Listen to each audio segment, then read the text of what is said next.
Hello students, good morning to all of you students. जैसे कि आपको पता है कि हम रस के बारे में पढ़ रहे हैं।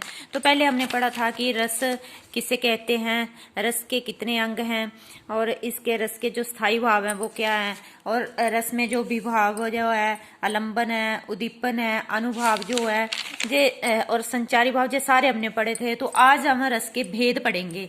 तो पहला भेद है श्रृंगार रस। श्रृंगार रस किसे कहते हैं, बोलता स्त्री पुरुष के आपसी मिलन या विरह के वर्णन से उत्पन्न होने वाले आनंद को श्रृंगार रस कहते हैं। श्रृंगार रस किसे कहते हैं, जिसमें किसी स्त्री पुरुष का जो है आपसी मिलन हो रहा है या फिर विरह का वर्णन जो हो रहा होगा उसमें, उसको क्या बोलते हैं, श्रृंगार रस कहते हैं। बोलता आचार्य भोज ने श्रृंगार रस को रसराज यानी रसों का राजा भी कहा है। आचार्य भोज ने क्या कहा है, श्रृंगार रस को रसराज यानी रसों का राजा कहा है, सबसे श्रेष्ठ माना हुआ है इसको।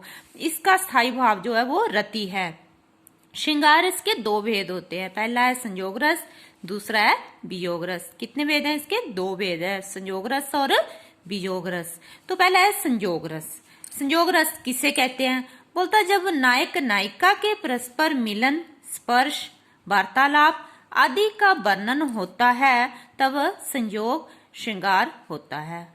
किसे बोलते हैं, संयोग रस किसे कहते हैं, अर्थात संयोग रस कब होता है, बोलता है जब नायक नायिका के परस्पर मिलन, स्पर्श, वार्तालाप आदि का वर्णन जो होता है तब क्या हो जाता है, वो संयोग रस हो जाता है। जैसे उदाहरण के तौर पर, बतरस लालच लाल की मुरली धरी लुकाए, सो करे बहुनी हंसे डैन कहे नट जाए। जहाँ पे नायक नायिका का वर्णन बताया हुआ है, तो जहाँ पे जब श्री कृष्ण की मुरली जो है वो उनकी जो सखियां थी वो छुपा देती है, और जब वो श्री कृष्ण बांसुरी मांगते हैं तो वो क्या करती हैं कि मना कर देती है, झूठी कस्में खाती हैं, और वो क्या है, हंसती हैं कि हमारे पास जो है वो मुरली नहीं है। सेकंड है वियोग रस। वियोग रस किसे कहते हैं, बोलता जहां पर नायक नायिका का परस्पर प्रबल प्रेम हो लेकिन मिलन ना हो, अर्थात नायक नायिकाओं के वियोग का वर्णन हो, वहां वियोग रस होता है। वियोग रस कब होता है,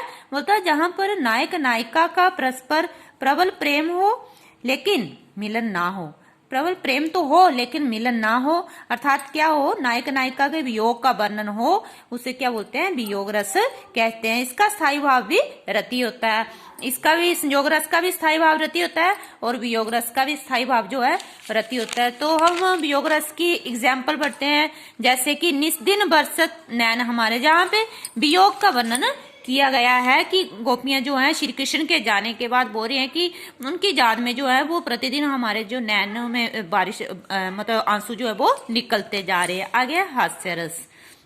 हास्य रस किसे कहते हैं, किसी पदार्थ या व्यक्ति की असाधारण आकृति, विचित्र या अनोखे हाव भाव और चेष्टाओं से मन में जो विनोद का अनुभव होता है उसे हास्य रस कहते हैं। किसे कहते हैं, हास्य रस।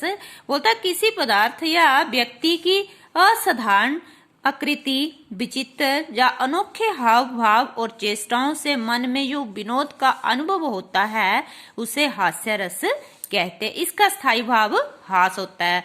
जैसे संयोग रस का, इसका श्रृंगार रस का स्थायी भाव क्या बताया आपको, रति बताया। तो हास्य रस का स्थायी भाव क्या है, इसका हास्य रस का स्थायी भाव है हास। इसकी अब एग्जाम्पल देखते हैं, उदाहरण जैसे लाला की लाली यो बोली, सारा खाना जे चल जाएंगे, जो बच्चे भूखे बैठे हैं क्या पंडित जी को खाएंगे, अर्थात इसमें हास्य रस का वर्णन किया गया है। तो स्टूडेंट्स, आज हमने दो रस पढ़े हैं, श्रृंगार रस और हास्य रस। इस वीडियो को आपने ध्यान से देखना है, कल हम नेक्स्ट रस जो है उसके बारे में पढ़ेंगे। Thank you.